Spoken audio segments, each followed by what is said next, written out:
Howdy, howdy, howdy, everyone. Let's see what we can do out here today.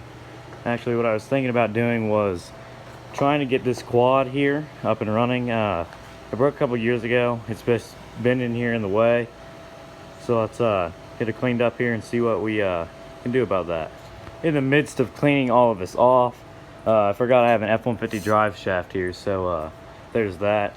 My idea of cleaning is just taking everything that was on it and just shoving it right off and away. So let's get a little bit more done here and I'll check back. Okay, so as you guys may know, to get an old motor running, you have to have, like any other engine, spark, compression, fuel, and a way for it all to get out. So what we're going to do here is just, lift up a seat, this piece of junk, and take a look inside this air box here. Hopefully there's no critters in here. Grab a flatheader here real quick. Actually, here we got one here. Take this and pop it up.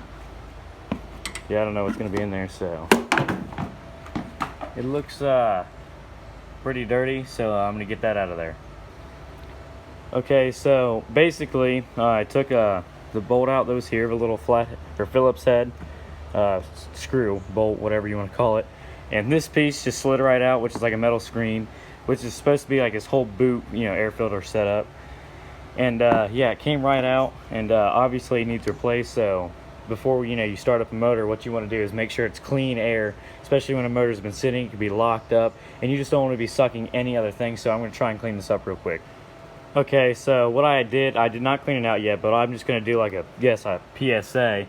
Since there is a bunch of, look what appears to be mouse poop and stuff, normally I just dig in, but since this is like supposed to be somewhat instructional, I guess, I would recommend wearing gloves and maybe a mask, but it's really, really hot out here, so I don't think I'm going to be doing the mask thing, but just, so I'm not touching anything, like poop, I'm going to be wearing some gloves.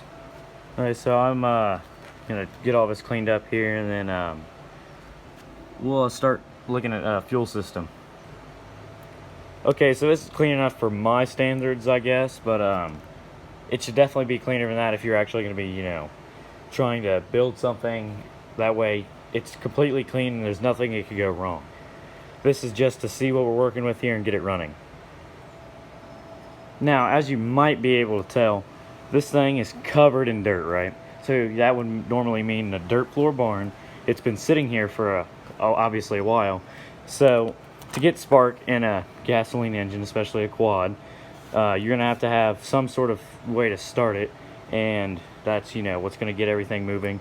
But just to show you this thing, uncover these lights, completely dead, nothing at all. So we're gonna have to get a charger on here, and I'll show you how to do that. Now on this quad, like some others, like my quad here, this quad battery's in the back, and it's a smaller one. It's the ones you fill with a battery acid. It's they're actually pretty expensive. They're at AutoZone, they're like $120, which is absolutely ridiculous for something size of my hand, and I have small hands. But right here's your positive, right there is your negative. So I'm gonna hook a battery charger up to this and see if we can't get any power up top. Okay, so I grabbed my charger here, jump start, power pack, whatever you want to call it. Really seriously recommend one of these. Keep it in your toolbox, behind your seat, something like that. But my first problem is I can't get the clips here on the back to go onto the negative post or the positive terminal. So I'm gonna have to figure out a way to do that, and maybe it's a little rigged up, but it'll be fun. Okay, so like I got it definitely rigged on there for sure. And let's go ahead and test her. We got power, oil temp lights on. Oh, now it's off. Well, that's good. I'm gonna let this charge up, and I'll get back to you guys. Man, it's a nice day, but boy is it hot. I'd like to talk to you guys about content on the channel. First video. Go ahead and put down in the comments what you guys would like to see. Got a quad, tractor, Screaming Willie, Kubota L185 diesel, Can-Am 500 BRP, Outlander, and then we're trying to get that up and running. I got a very primitive shop out here, but it really does get the job done. So whatever you guys want to see, just let me know, and I could probably make it work. I mean, I got plenty of stuff to do out here, so just go ahead and let me know. Let's go check back on the quad. While this thing is charging, let's go ahead and take a look on what's under here. She's a little empty. Obviously, if you're any, sort of mechanic, you don't even have to really be a mechanic. If you're a human being, you know that these take gasoline to run. So I'm gonna have to get some in this, get a funnel, get some in here. I got some 93 octane for the quad that I can put in this one just to get it started. This is a carbureted one, and yeah, so hopefully there's nothing in the bowl that could have eaten the float. So I'm gonna get some good gas in here, run it through a couple times, probably drain the carb, let this run through once new gas is in, because old gas has been sitting there probably full of ethanol. It's just gonna be really, really nasty and grimy. So it's probably for the best that this thing's near empty. Got a little bit in it. I'm gonna drain the oil, change the oil, and get back with you guys. Okay, so now we I don't know if you guys can see, but we've got some fuel in there, not putting too much in it, because if I put too much in and it doesn't run, then I'm wasting gas that I could be putting in this quad. So I filled this one up and then put the rest of it in here. So go check this. It's almost ready, so I'll get ready to choke her down and check fluids. Okay, so right here on the side of the quad, clean that off a little bit, but let's go ahead and move this junk out the way. Clean off the side case here, just a little hand down there, and that should be clean enough. So let's try and get this dipstick out here. Damn, she's tighter than hell. If those never work, what you can go do is grab your handy dandy pliers here, minus that fork. Take it, stick her right on. Man, it's hard to do one-handed. Take it. Oh, if I can get it on there, it'd be awesome. Take it, twist to the left. Dude, that thing is on there. Look at that. Wow, that is tight. I'm gonna get this off camera. Now, with the help of a little surgical precision, she's loose. She's been sitting here, so it's probably gonna be black. So let's just take a look here. Oh yeah, she's dirty, but she is full, and that works for me. So right here's that decompression switch. I'm gonna need that here in a minute, firing this thing up. Hopefully she'll crank. Now I know it's taking a while, but I'm gonna get this gas cap back on. But while I'm doing that, as we know, she's got power. Let's lock this, choke all the way over. It's on run. Turn this on here. See if she'll crank.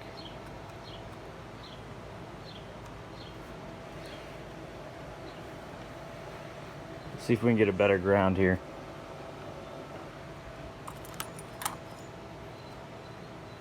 She's not cranking. Well, let's figure this out and I'll be right back. Okay, so with a little bit of movement here, let's go ahead and try her again here. Hitting the start button, she's on run.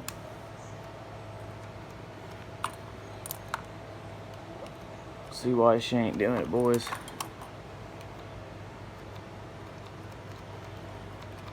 She is not starting. Not happy. Damn, it's wild. Oh, I know why. It's got to be a neutral start, and the transmission's locked up. So we're gonna see how this goes. Now, the problem with this quad is why it was parked, right? The transmission, it's stuck in. I can't remember which gear it is, but that's the reason it's parked here, and it's the reason it sat here. It got drug in here, and this is where it's sat ever since. And I forgot that, like any quad nowadays, old time, or 90s really, you can't start it unless, it's in neutral, which is, a safety thing. If I want to start it right here as the starter, and then it's like a torque, I guess, it increases the torque to the flywheel. And if I were to do that, it would put it in gear. So I got to figure out a way to put it in neutral. But I'm going to keep trying to figure this out, and I'll keep you guys updated. Well, since that thing is a piece of junk, we're going to let that go for today. But this is my shop here. It's definitely a mess. It has been cleaner in the past couple weeks, but it's just been really hectic. I've had cars coming in and out of here working on my buddy's stuff. So yeah, this is the shop here. Workbench over there, extra storage over there, more storage back here. That was to keep heat in here in the winter when we had the thing out. This is Screaming Willie, the Kubota. This is Burp, the Can-Am Outlander. And this is where all my fuel stuff is. A bunch of cleaners and other sprays that are in that cabinet.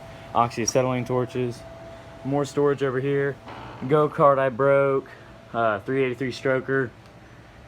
Old chicken coop, heater, log splitter. More storage and stuff. Punching bag. Cooling fan.